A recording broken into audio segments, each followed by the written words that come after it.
Hey, what is up, friends? Pastor Todd here with the Church Playbook. Hope you guys are having a good day. I have said in the past, if you all will send me questions about things like church growth or leadership or systems, I will shoot you a quick video and answer your question. And my good friend Caesar had asked a question about reaching out to a local, I think maybe it's a university, a Christian university, about asking for help in terms of interns or volunteers, and or even like part-time staff members. And this is actually not an uncommon way for churches to get some volunteers, because if you have a Christian university or college nearby, a lot of those students need to get like community service hours or church ministry hours for them to graduate. And so this is actually not an uncommon way to get volunteers. In fact, my first church plant, I actually hired their chapel worship team that was made up of all college students to come and lead worship at my church on Sunday mornings. And so they did that for a long time, and that was super great. But as the title of this video says, I want to talk about the time that I bought a $300 bottle of scotch for a local high school principal. There are two high schools in the town where I planted my church, and one of them happens to be the school that I graduated from back in the late 1900s. And I had started to get to know the principal. Our church was always first in line to help fill up their, they had a little food pantry for under-resourced students, and so we were always stocking that. I was always on campus, of course. Both of my kids also went to that school. And so I had become sort of a staple. I had become friends with the high school principal on Facebook.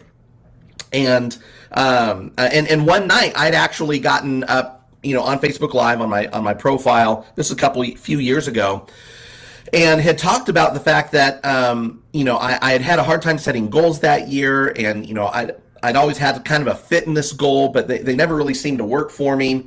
And then one of my friends had said, hey, you should run a Spartan race, which is an obstacle course race. And that struck terror into my heart. And I knew immediately that was what I needed to do. I needed to go out and schedule myself to run a Spartan race. Well, lo and behold, the principal of this high school was watching my live video, and he commented, and he messaged me, and he texted me, Todd, I'll run that race with you. Well, in just a matter of a few hours, I had a team of like 10 people that had committed to going 3 hours north of where we lived and running a Spartan race. It was a 5K, 20 obstacles, and I've got up on this wall, maybe I'll show you some other time, all of my Spartan medals, not for placing, but for finishing. So anyway, it just so happened that the high school principal had a cabin in Big Bear, California, where you can get cabins for super cheap, or at least you used to be able to. And so he said, Todd, why don't you come and stay with me for the weekend, and we will run our race. And I told everybody on my team, do not wait for me, because I am fat and I'm slow, and I'm just going to weigh you down. Go run your race. And so it was, such an incredible memory and story of, it was snowing, and it was just absolutely insane. I actually cried when I crossed the finish line, because I had never done something so physically challenging in my life.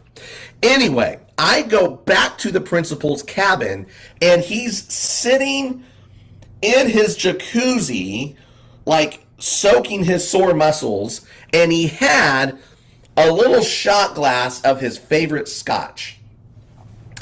And he said, hey, why don't you jump in the jacuzzi? And I said, no, I need to lay down and not move for several hours, which I did. And, we went home, and we talked every day for weeks. It was just such an incredible experience. Well, about that time, simultaneously, the high school where he was the principal at had completed a $6 million build out of a brand new event center. And it was just about that time that our church was considering moving out of our facility, which we ended up doing. And I had seen this event center because the principal was very proud of it. And I had gotten actually a couple of different tours of it. And it was state of the art.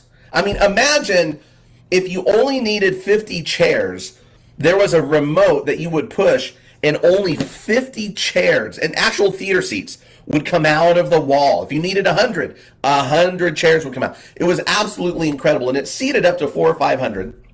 And state-of-the-art lights, state-of-the-art sound, state-of-the-art seating. It was just, and I mean, the high school parking lot was huge, had plenty of parking, and it would have been a real boom for our church to move into that event center. So I decided I wanted it. I wanted to move in there. And so I thought back, because I mean, the principal and I were acquaintances. I would not have, and we were friendly. And maybe you could say that we were friends, but we weren't buddies, if you kind of catch the difference between the two.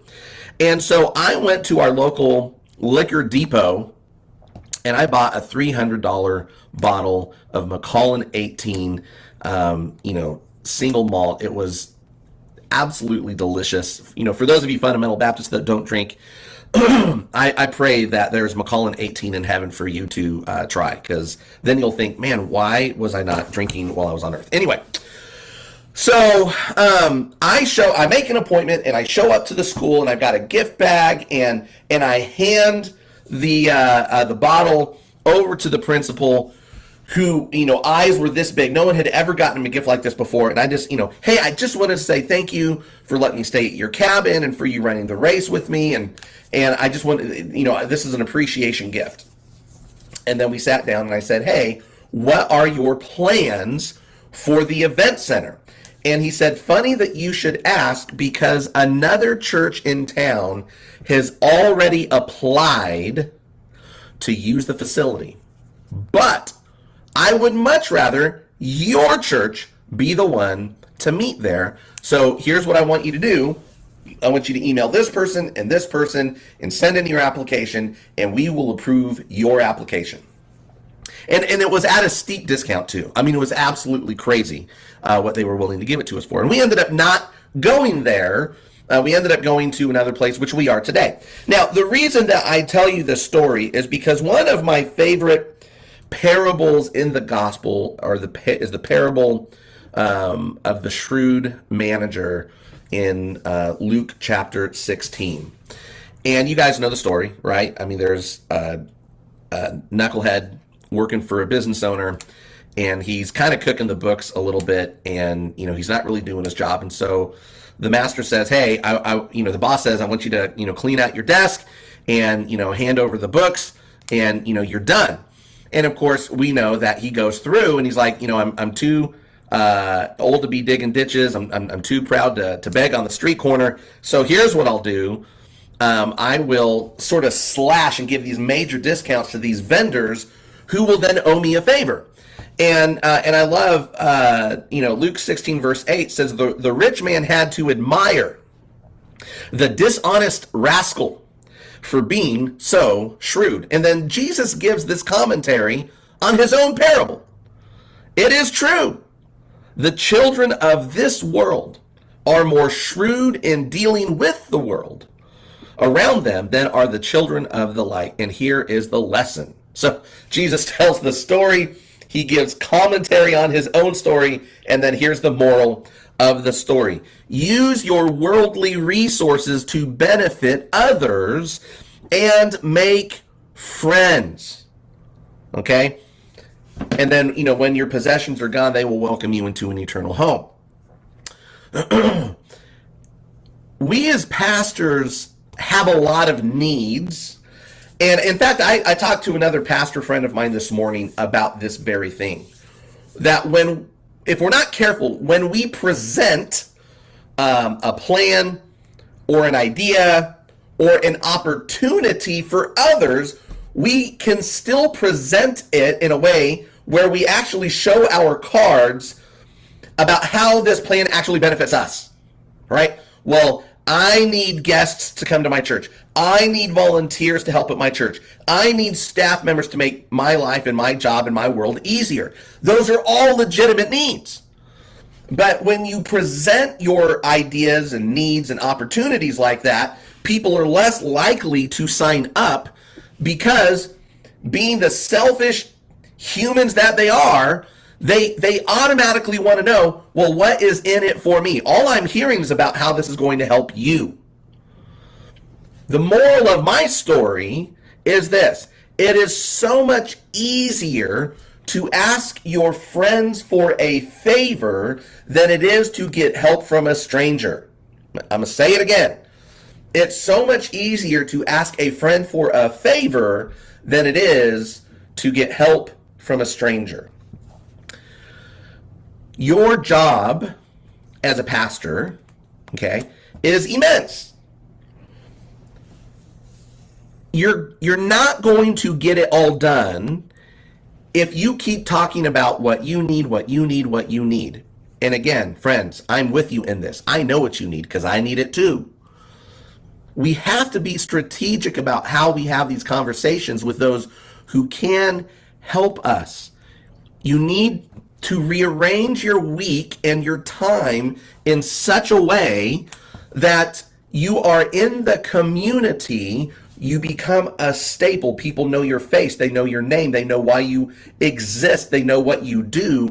And you need to make as many friends as possible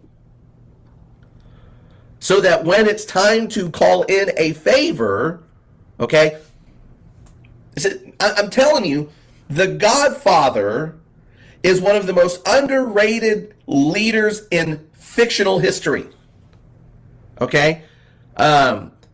Why? Because he did favors for others. His whole life, he did favors for others. But the deal was, he's like, hey, but there will be a time where I call on you, and when I do, you can't say no. Okay? You need to be magnanimous. You need to be generous with your time and your talent and your effort and energy in the community, okay, and in your church. It's so much easier to ask for a favor from a friend, okay? So should you go to a Christian university and say, hey, my church needs volunteers? Sure, go for it, okay? But do yourself a favor and find out how you can become friends with the people who can help you, because they want to do favors for their friends, right? You don't ever want to come across somebody's desk as a to-do item. Oh, I got to get back to that guy. You know, he needs my help.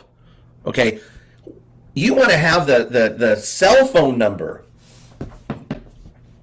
of these people so that when they see your name pop up on their phone, their face fills with delight. And when it's time for you to say, hey, man, do you have a guy over there that can play acoustic guitar? You know, I'm willing to throw him like $50 a week. You know, can he come over here and do a couple of songs at our church? You know, they will be delighted to help you. So do not underestimate the power of a $300 bottle of scotch. All right. If you got questions, comments, concerns, throw them in the chat. You guys know the drill. If you have questions for me about church growth, about leadership, about systems, just ask in the group. I will be happy to answer for you. God bless you. I love you a ton. We'll see you soon.